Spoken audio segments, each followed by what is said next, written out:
Hey, welcome to the process. My name is Dr. John Bush, in the middle of a thunderstorm, talking about my week 14 Sunday game scripts, uncertainty, rankings, defense against position, adding my home away efficiency metrics, and Vegas insights. Oh my goodness.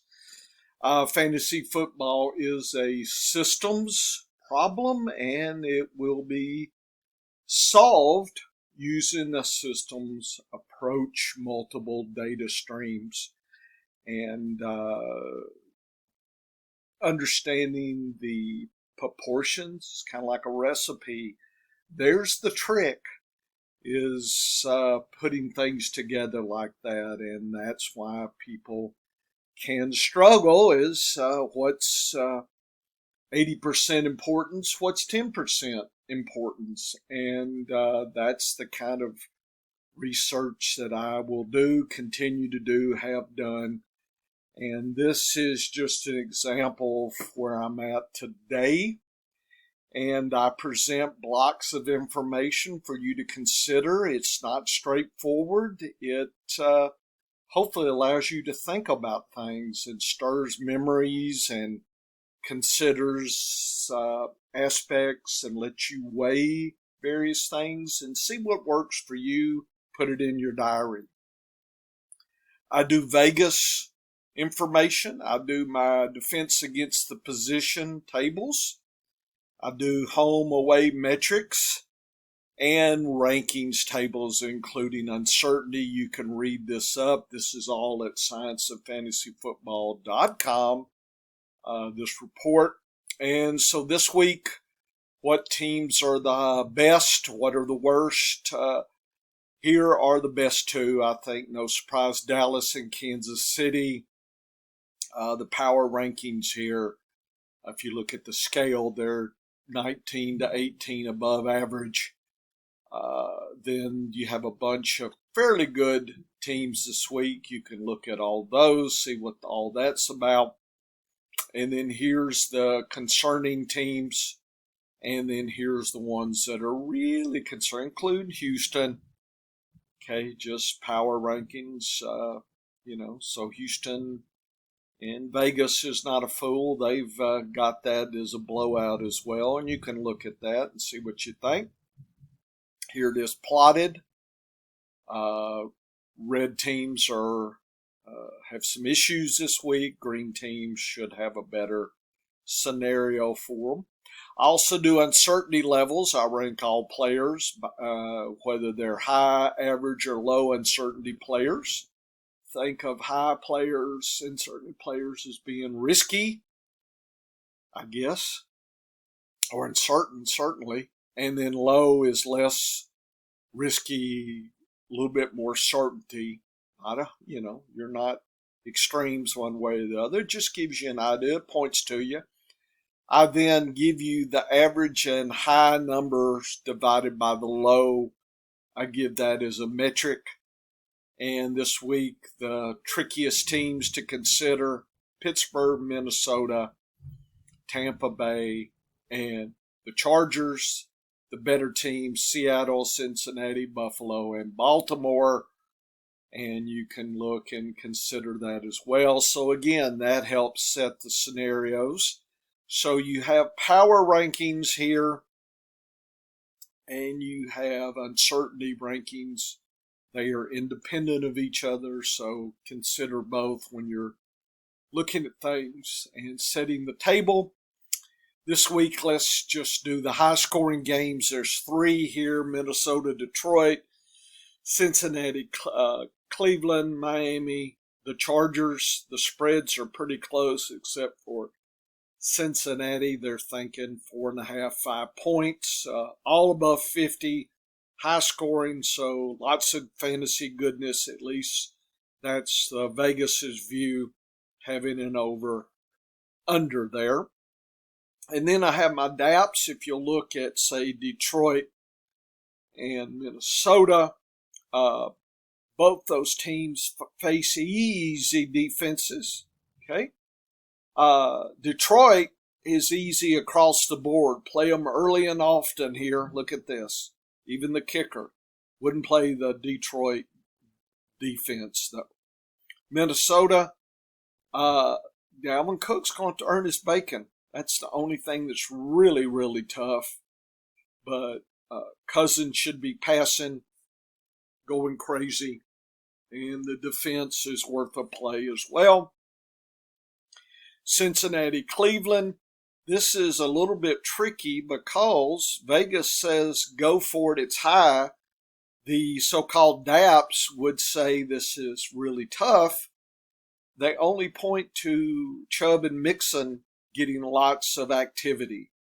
So, and Cleveland does have a little bit with the wide receivers. This is one of those who's right, Vegas or the defense. Sometimes Vegas is not perfect, but that does give me pause. This may be more of an under game than Vegas would think here. Just be aware for Cincinnati, all the players are going to have to earn their credits against Cincinnati, but Watson may just give the ball back, and who knows what's going to happen. There's a lot of uncertainty, certainly, with Cincinnati and its game. I think rushing is the order of the day here. That seems pretty safe. Last game is Chargers-Miami. Looks like rushing is your friend in both Eckler and, to see the trick with Miami, is it Mostert? Is it Wilson? I'm not sure I could tell you because it's not clear as mud. Looks like the tight end for the Chargers has an opportunity. The wide receivers, Allen and Williams, they're going to have to earn their biscuits, but Herbert has an easy thing. Tua has a tough situation. Okay, I wouldn't play Gesicki. Kicker's fine. They may rush more, Miami. So, how does the metrics look as far as home and away? I'll give you an example. Let's say Detroit, Minnesota, high shootout. The defenses should be fairly easy except for Dalvin Cook.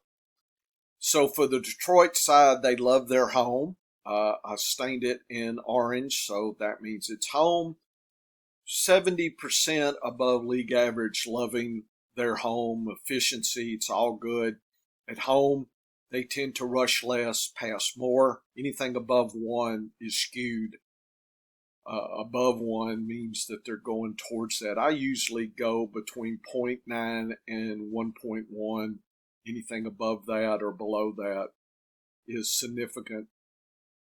And Detroit does really good at home as far as red zone attempts. So everything seems to line up here with Detroit. I still think Goff, because of the rushing situation, may not be as strong a quarterback. It just depends. Can he get it to the sun god at 93? Should be a top wide receiver. I just don't know if Goff will spread it around anywhere else. It's like the tight ends are going to have to work.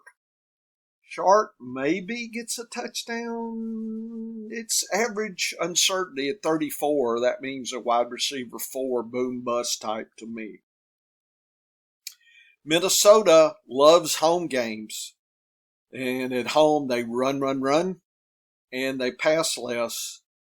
But believe it or not, they don't do as well in the red zone attempts versus away. So they're away, so they're going to be less efficient. They're going to run less. They're going to pass more. But they're going to have an opportunity to get lots of red zones, 15% better. So if you know what the reciprocal means, when I do home/away ratio 0.85, that's the home bias. And the reciprocal is 1.15, so it's 15% above average for red zone attempts in away games. And this means 12% higher passing in away games, 33% less rushing. So Cook has a tough go.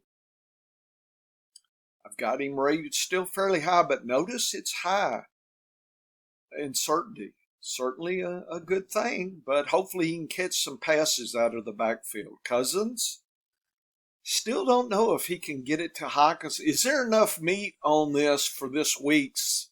But they are passing more, so that helps for Hawkinson to grab what he needs, Jefferson. And I will be playing Thielen, but it is a gamble here. This is a wide receiver 3-4 bust type right there, being high and certain. So I think this gives you lots of different data streams here for you to consider and look at. You can look at all the games and figure it out. So this is just, I record this just to give you an opportunity to hear kind of how I use my own metrics. Again, this is the process, so it allows you to think about it. So I'm not going to go into too much detail.